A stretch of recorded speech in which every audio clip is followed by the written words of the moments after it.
Hello, my name is Dan Rodonez. I live in Miami, Florida. I'm a Master L1 tech, and I work for a fleet company of rental vehicles. Today, I want to do a case study on 2017 Kia Optima. It's just a regular 2.4 non-turbo motor, nothing special, just a basic rental you can find nowadays for probably the cheapest price of $29.99. But rather than that, all these cars have these minor quirks and problems, and this is one of the case studies on the fuel door cap that I want to do. Vehicle came in and the gas door did not open and close by itself. I had to actually pull the gas lid cable to open it and close it. Well, just to close it you can do it physically, but you need to open it with the cable. Anyways, it took me a while to figure out. Sort of tricky what was going on, and plus this was my little project in between, because in the rental business you don't want to be wasting time diagnosing too much. So I do it in between cars, and figured out the problem eventually. And well, this is the case study, and this is what I found.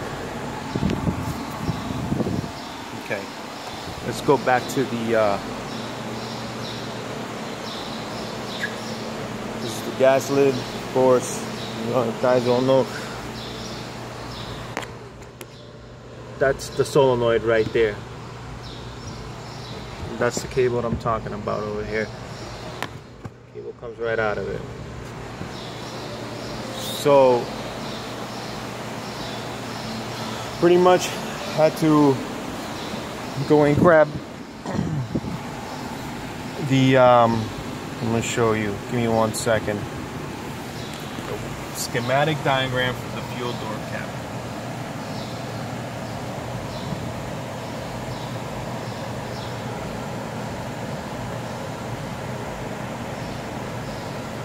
There we are. Fuel filler open relay. There's the actuator, the solenoid that I was talking about. The ground's checked out, of course, because the trunk lid switch did work. So we know that the ground is good. When I went to pin 4 on connector F20, which is the fuel lid actuator, we had power here at all times, indicating that it always wanted to keep it open, energizing that solenoid. So we knew that it didn't need a new fuel lid actuator, because it worked. And so we had to trace back. We found the ICM filler open relay on the relay box, which is right here, behind this panel right here, right beside the airbag. Okay, see the pink wires right there, pins 12 and 13 on the relay. They both had power coming from the trunk 10 amp power distribution block. Now this wire here, let me focus a little bit better. It's the green wire, but in the actual vehicle it's gray, pin 11. Okay, to pin 6 on the fuel lid open switch. Okay, I took a known working vehicle. Thank goodness I work in the rental business, because I could kind of figure it out real quick, take parts from other vehicles and see if those parts work. Well, anyways, brought up the connector also Let me see. Give me 1 second over here. For the open switch, fuel filler and truck open switch. And here we go. Pin 6. Fuel lid open switch on the ICM relay box. It's green wire, but on the actual vehicle, it's a gray wire. As you can see it right here. Pin 6.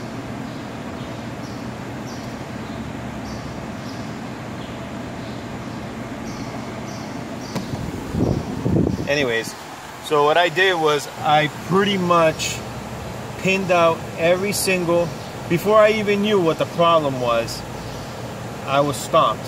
Because what was going on, it was shorted at voltage, like I said, at all times. And I wanted to know what was going on. And I thought at first that the relay itself was internally shorted. Took it from another vehicle, and of course it still didn't work. Just a quick check. Didn't have to program nothing or anything like that. Just so I can skip over to some quick diagnostics, basically. In the field, you gotta work quick, guys. Can't waste time. That's one of the quick checks. So what I ended up doing was I made, and this is a real bad drawing. I'm a bad drawer, guys, so I drew out all the pinouts of the ICM relay connector. This is specifically for the fuel door relay. Okay. As you can see, let's check out connected.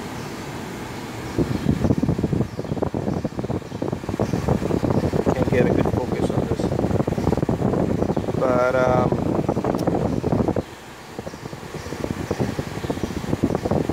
we had 12 bolts on the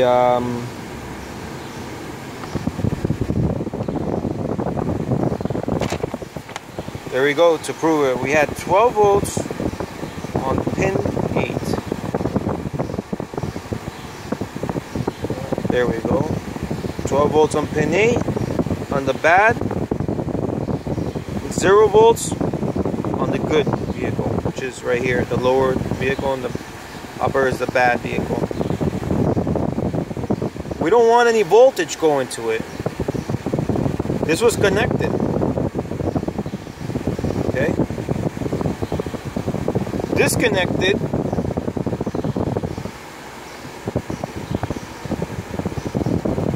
We had on the bad vehicle Z goes right here. We didn't have anything down there. Disconnected. Okay. And also down here, 0. We didn't have anything also, which is good. So we know that's fine while the connector is disconnected. Let's go to pin, let me see over here.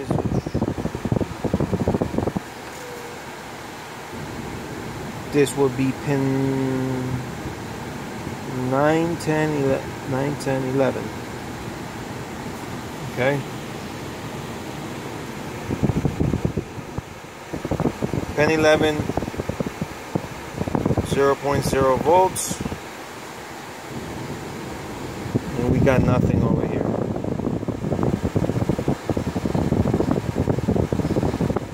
Okay, connected, 12 volts on the good, and 1.5 volts connected on the bad vehicle. That's the fuel filler door switch circuit right there, which is our gray wire over here again.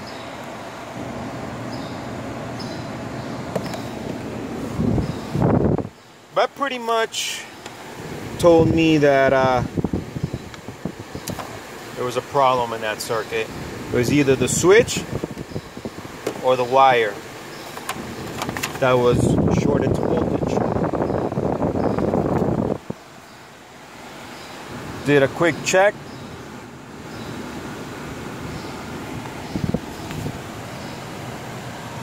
On the circuit resistance to ground and power on the fuel door switch circuit. Found no problems. To make sure, I took another switch from another Kia Optima 2017, connected it, tried it out, and now the door is open before I even, meaning the door is closed. Now I'm gonna hit the button over here, and voila. So, closing, overall, we had a shorted ground internal on the fuel filler door switch module over here. It's not anymore considered little modules now.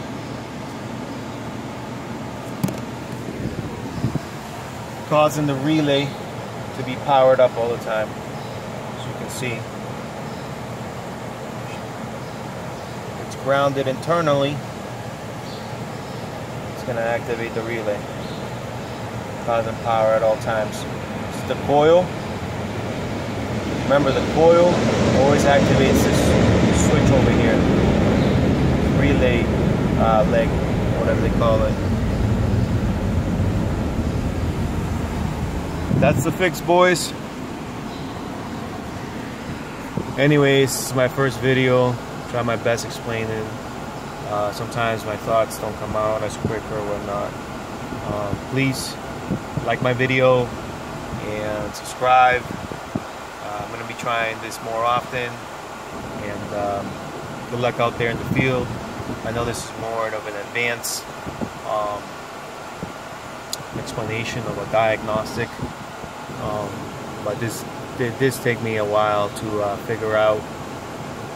The best thing to do is take your time on electrical problems.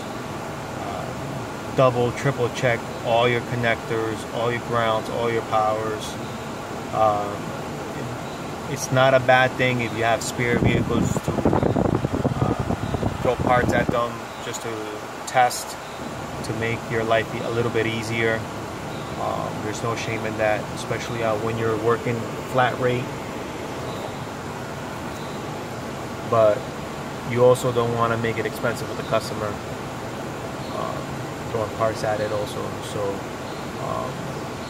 So when you don't have parts available, mosquitoes all over the place over here. When you don't have parts available, use your best judgment and like double and triple check everything.